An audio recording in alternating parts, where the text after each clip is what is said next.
కేరళలో మెదడు తినే అమీబాగా ప్రసిద్ధి చెందిన నైగ్లేరియా ఫౌలేరి అనే సూక్ష్మజీవి వల్ల కలిగే ప్రైమరీ అమీబిక్ మైనింగో ఎన్సెఫలైటిసే కేసులు అనూహ్యంగా పెరగడం ఇప్పుడు తీవ్ర ఆందోళన కలిగిస్తోంది.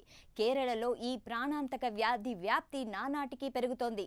కేంద్ర ప్రభుత్వం అందించిన డేటా ప్రకారం 2025లో ఈ వ్యాధి బారిన పడిన వారి సంఖ్య, మరణాల సంఖ్య భయానకంగా ఉంది. సంవత్సరం నమోదైన కేసులు, మరణాల రేటు గతంతో పోల్చుకుంటే పెరుగుతోంది.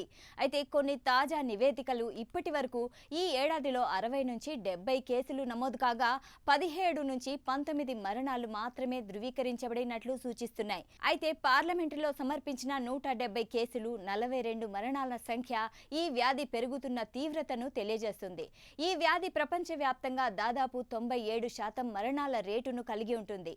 కాగా కేరళలో ముందస్తుగా గుర్తించడం, మెరుగైన చికిత్సా విధానాల కారణంగా మరణాల రేటును దాదాపు 25% వరకు తగ్గాయని కేరళ ప్రభుత్వం చెబుతోంది.